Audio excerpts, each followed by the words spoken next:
Hey everybody, happy winters and happy holidays. If you are watching this video during the vacations, then good for you. Enjoy this time to the fullest. As you can tell from the title of this video, I have compiled a list of probably 10 or 11 or 12 books that I think are perfect winter reads. So let me put this pile away because it's pretty heavy. In today's video, I'm going to be talking about around 10 or 11 or maybe 12 books that I have read over the years that I feel like are perfect reads for winters, because during winters you just don't want to do a lot of things, but you just want to stay in bed, stay inside the blanket and enjoy something, maybe a movie or read a book, whatever suits you the best. So I feel like these books are perfect reads for winters, for when you are in the blanket, because sometimes we just need to read a book that has a little bit of suspense or a little bit of thrill, a little bit of coziness, a warm feeling, or I don't know, just an amalgam of all of those things. And sometimes besides all of these specific characteristics, I feel like just some novels give off some warm feeling. So I have added those as well, but they definitely don't belong to the thrill or suspense genre. In my opinion, reading thriller or suspense doesn't need any specific time of the year, but I feel like if there was a perfect time of the year to read suspense or thrill or maybe horror or crime thriller, I feel like winter would be it. So going off of that, here's my book number one. The first one is And Then There Were None by Agatha Christie. And I feel like no wintry read or no list of thriller books would be complete without Agatha Christie. This was my first time reading Agatha Christie and I was sold completely. I have ever since been her fan. Like, I have read a couple of her books after this, but I couldn't really connect to those books the way I did with this book. Connect in the sense like you not at the characters level, but connecting in a way that I was fully in the novel. I was deeply invested in what is going on. So this was the first one that did it for me. So this is basically like 10 strangers who go off on an island maybe, and then like they're invited, I feel like, and then they all die one by one. So who is the murderer? Who invited them all? If you have seen what was it? Last year I saw Knives Out, the one that came out last year. I will put the name on the screen. I am forgetting it, but it gives some sort of that feeling, but it's obviously completely different than that. Knives Out is actually a really, really good movie. I enjoyed it a lot. So if you are in search of thriller or suspense movie, then that would be a good start. The next book in my pile is The Hobbit by J.R.R. Tolkien, and it is, as it says at the top, a modern classic. I read The Hobbit a few years ago. I didn't know that it existed. I didn't really know anything about it, honestly. It was not until I got invested in watching Sherlock, BBC Sherlock, and I came to know about Martin Freeman and the other things that he has done. I came to know about The Hobbit then. And I was like, what's the craze behind it, And then I read more into it and I realized that it's a classic. It's a modern classic. And honestly, it was a pretty quick read because it's meant for a younger audience. So it's a pretty quick read, but I enjoyed it nonetheless. I haven't seen the movies though. At the end of last year, I realized that it came up on Amazon Prime. So I was like, okay, it's a perfect time for me to watch this movie. And it stayed on Amazon Prime for free for a lot of months, but I was unable to watch it then. And a couple of weeks ago, I was scrolling down on my account on Amazon Prime and I was like, okay, let me just see if it's still there, because I am now in a mood to watch it, but it's not available there now. I want to see how they turned this one book into 3 massive movies. I want to understand what happened there. This one book into 3 movies. That's how it's done, Harry Potter thingy. Moving on to another novel that I read last year, actually.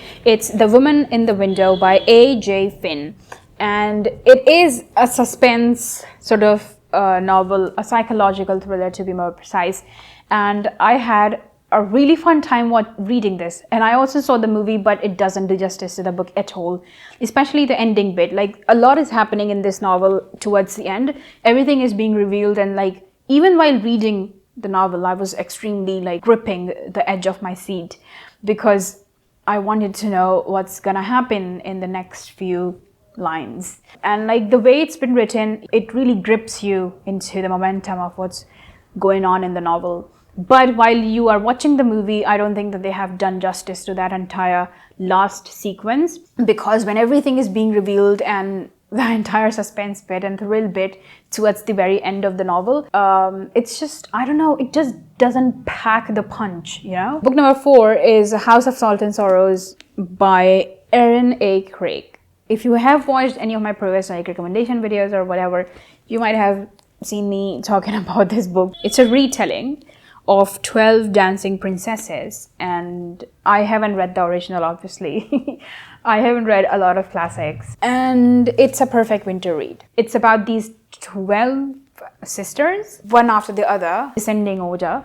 The sisters start dying, and our protagonist is like, okay, is it really a death, a natural death, or are these murders? And it's just like a really eerie and creepy vibe to it, and you just get really immersed in the novel. I think I read it during winter, so that's why maybe it's in my head that it's a good winter read, but it happens on an island and it's like always cold and a lot of things are happening during the night. You will enjoy it in your blanket. Book number 5 is Murder on the Orient Express, and it's again by Agatha Christie. This was my first time reading Hercule Poirot, and I had really high hopes for it. I was like, okay, I'm gonna read it, and as I loved And Then There Were None, I was sure that I would find a new character, a new like detective series, because Agatha Christie has written a lot of Hercule Poirot books. So I was like, okay, this is for sure. I have found my new series, but I don't know, I just couldn't connect. This is, by the way, her second most popular novel. I think I have gone it down to the T, because I feel like maybe I felt disconnected with the story because of the writing style. I don't remember this happening in And Then There Were None, but this happened in Murder on the Orient Express. Maybe because Hercule Poirot is from the Scottish, like he speaks a Scottish dialect. Maybe that's the reason. I had a hard time understanding and reading the dialogues. I saw the movie and I absolutely loved the cinematography. But in general, like I like the execution of the story, and not only that, I like the entire plot itself. It's happening during the winter, so you should definitely give this book a read. Yeah, a hard pass from me. I wouldn't go back and read it again. Okay, moving on to this one. It's called The Night Circus, and it's written by Erin Morgenstern. It's a pretty decent novel. Like, I loved the enchantments and the way magic has been written. I feel like one of the best times of the year to read magic is winters.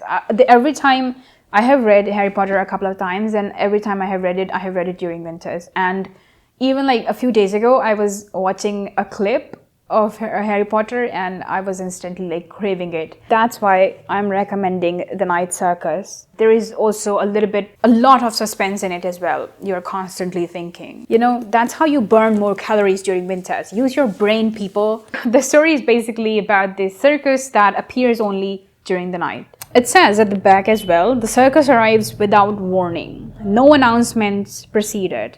It is simply there when yesterday it was not. Moving on to book number 7, it is Bear Town by Fredrik Backman. Fredrik Backman is always has pretty much become one of my favorite writers. As you can see from the cover itself, like it's a pretty cold, weathery type of scene at the title itself. So Bear Town is basically this town which is a community of really like close-knitted people, and not a lot of things happen in that town. The biggest thing that happened in that town is related to hockey, ice hockey to be more specific, and like it's a really, really cold town. Winter is really harsh, so if you are into sports, this will be a good read. There is a lot of suspense as well in this novel. Book number 8 in our pile is Rock, Paper, Scissors by Alice Feeney. Again, a thriller, mystery, suspense kind of novel, and I feel like will go perfectly with winter because it's happening during winters, this story.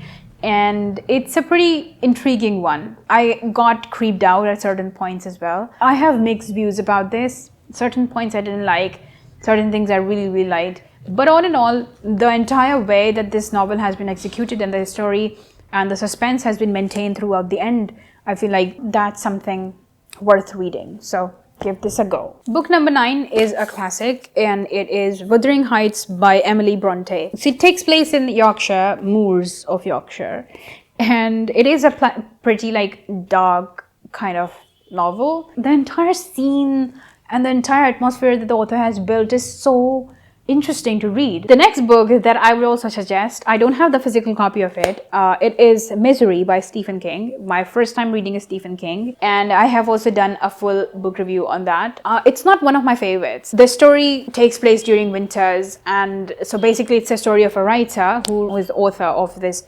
best-selling series. He decides to kill the protagonist of the best-selling series. The story of a writer, and it's kind of really gross at certain points. Okay, so this is the second last book that I'm going to be recommending, and it is The Sundown Motel by Simone St. James. And I just want to read everything that this writer has written because it's written so well. I don't have words to explain how well this has been written. It's like a parallel timeline that's going on. One story is taking place in 1982 and the other is taking place in 2017. Both are written so well. It also crosses into supernatural genre. Okay, the last book that I want to talk about, it's something that I am currently reading. I am not done with it. So it is The Poet, and it's written by Michael Connolly. I am around 200 pages in, and I am so intrigued. It's a pretty chunky novel. The level of intrigue in this is up here, and that doesn't happen a lot. So if you are a true crime thriller reader, this will be a good option. I love hanging out in my blanket and reading this novel. Sometimes I do get goosebumps because, you know, sometimes when you connect the dots and when you create your own theories, it's the most fun that you can ever have. So I definitely recommend reading this book. Even though I am not done, I'm pretty sure that this will be a great read. Those were all the books that I wanted to recommend. I think those were 12 in total. I hope you liked the video. If you have if you have read any of the novels, do let me know your thoughts in the comments below. With that note, we have come to the end of this video. If you like the video, make sure to give it a thumbs up. And if you haven't subscribed, I would highly appreciate it if you do so. And I'll see you guys in the next video, inshallah. Till then, take care. God bless you. Assalamu alaikum. Bye.